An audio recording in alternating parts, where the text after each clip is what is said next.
সাদাকাতুল ফিতর কিভাবে আদায় করব, কি দিয়ে আদায় করব? ইসলামিক ফাউন্ডেশন কর্তৃক নির্ধারিত একটা সংখ্যা বলে দেওয়া হয়, যেটা আটার দামের উপরে নির্ভর করে বলা হয়। শুধুমাত্র আমরা ইসলামিক ফাউন্ডেশনের নির্ধারিত মূল্যে দিতে হবে বিষয়টা এমন না। আবার আমাদের দেশে দেওয়া থাকে যে সর্বনিম্ন এটা, সর্বোচ্চ আরো অনেক হতে পারে। না, এই কথাটা এইভাবে সঠিক নয়। 18-20 হাজার টাকা আপনার সাদাকাতুল ফিতর দিতে পারবেন, এটা বৈধ, দেওয়া জায়েজ, বরং সওয়াবের কাজ।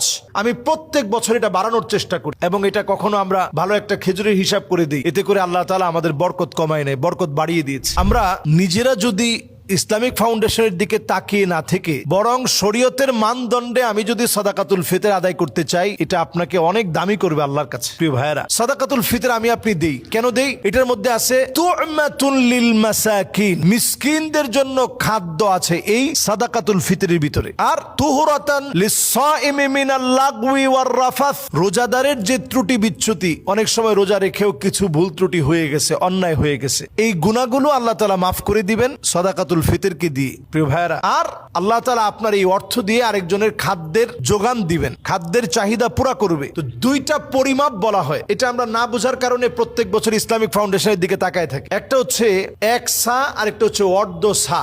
এই যে আমরা এই যে মুষ্টি বলি, এই মুষ্টিটা আর কি, হ্যাঁ, এই 1 সার পরিমাপ আমরা নির্ধারণ করে নিতে পারি, আর অর্ধ সার পরিমাপটাও আমরা নির্ধারণ করে নিতে পারি। এই হাত দিয়ে যদি আপনি 1, 2, 3 আর আরো একটা দিলেন, তাহলে এই 4টা আরবের এই 1 মুষ্টি, 2 মুষ্টি, 3 মুষ্টি, এই মুষ্টিটা দিয়েই এই হিসাবটা করা হতো।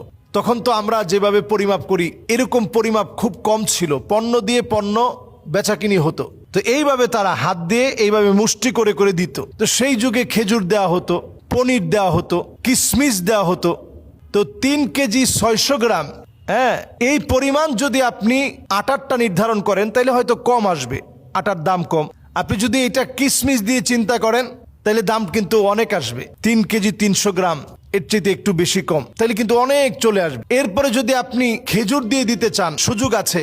খেজুরের মধ্যে এমন খেজুর আছে যেই খেজুরের দাম, আজোয়া খেজুর, যে খেজুরের দাম 1200 টাকা, এমন খেজুর আছে 2000 টাকা কেজি, এমন খেজুর আছে যেটা 3000 টাকা কেজি। তাহলে আপনি যদি 3.5 কেজি খেজুরের মূল্য নির্ধারণ করেন তাহলে 6000 টাকার উপরে প্রায় 7000 টাকা কিন্তু আপনি দিতে পারবেন। এইভাবে করে যদি আমরা দেওয়ার চেষ্টা করি তাহলে একজন 7000 টাকা দিতে পারবো। কিশমিশ দিয়ে চিন্তা করলে আপনি যদি ভালো মানের কিশমিশ হিসাব করেন তাহলে 2200 টাকা হিসাবে আপনি দিতে পারবেন। পনির দিয়ে আপনি দিতে পারবেন। শুধুমাত্র আমরা ইসলামিক ফাউন্ডেশনের নির্ধারিত মূল্যে দিতে হবে বিষয়টা এমন না। আবার আমাদের দেশে দেওয়া থাকে যে সর্বনিম্ন এটা, সর্বোচ্চ আরো অনেক হতে পারে। না, এই কথাটা এইভাবে সঠিক নয়। হ্যাঁ, সর্বনিম্ন যেটা এটা আপনি বলতে পারেন, সর্বোচ্চের কোনো শেষ নেই, কোনো শেষ নেই। আমি সোফা টাওয়ার থেকে একবার 1 কেজি খেজুর নিয়েছি 200 দিরহাম দিয়ে। আমার একজন ব্যক্তিকে আমি হাদিয়া দিব, ওনার জন্য আনছি। উনি যেই মানের, ওনার জন্য ওই ক্যাটাগরির খেজুরটাই নিয়েছি। 200 দিরহাম মানে প্রায় 6000 টাকা 1 কেজি খেজুরের দাম, আরো বেশি। তখনকার সময় 30 টাকা ছিল, সেই হিসাবে বললাম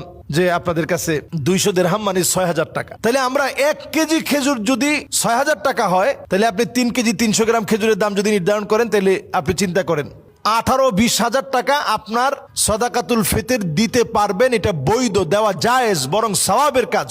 সামাজিক স্ট্যাটাস অনুযায়ী আপনি মৌচাক মার্কেট থেকে মার্কেট করেন না, আপনি মার্কেট করেন বসুন্ধরা থেকে। অনেকে আবার বসুন্ধরায় মার্কেট করে না, উনি মার্কেট করতে ব্যাংকক চলে যায়, সিঙ্গাপুর চলে যায়, দুবাই চলে যায়, মালয়েশিয়ায় চলে যায়, ওইখানে গিয়ে মার্কেট করে ঈদের জন্য কেনাকাটা করে ফিরে আসে। ওই লোকটাও সাদাকাতুল ফিতর দেওয়ার সময় 170 টাকা দেয়। এটা কোনোভাবে আপনার জন্য সুন্দর না। আমি বলতেছি না দিলে আদায় হবে না, দিলে আদায় হবে, কিন্তু আপনি কৃপণতা করলেন, যেটা আল্লাহ অপছন্দ করেন। হাক্কুন লিস-সাইলি ওয়াল মাহরুম, আপনার টাকার ভিতরে দরিদ্রদের অধিকার আছে। আমরা বলে থাকি যেটার মধ্যে তু'মাতুন লিল মাসাকিন, মিসকিনদের খাদ্য রয়েছে। যদি মিসকিনদের খাদ্য থেকে থাকে তাহলে আপনি কি করে আপনার ঘরে 1 কেজির পোলার চাল, 1 কেজি গরুর গোশত, সাথে যদি একটু মুরগির একটা রোস্ট করা হয়, আপনার 170 টাকা দিয়ে কি করে একটা মানুষের পোলার চাল হবে? কি করে একটা মানুষের 1 কেজির গোশত, গরুর গোশত হবে? সামান্য একটু মুরগির গোশত হবে, যেটা দিয়ে সে হয়তো সারা বছর খেতে পারে নাই, এই সময় একটু পোলাও খাবে, একটু রোস্ট খাবে। আপনার রুটিনে আপনি প্রতি সপ্তাহে খাচ্ছেন, এই মানুষটা যেটা আপনার টাকা দিয়ে, আপনার অর্থ দিয়ে একবেলা হয়তো ভালো একটা খাবার খাবে, ওইটার যোগান যদি আপনার টাকা দিয়ে না আসে, তাহলে কেমন করে আপনার সাদাকাতুল ফিতর আদায় হবে? এজন্য যারা সাদাকাতুল ফিতর দেওয়ার নিয়ত করেছেন,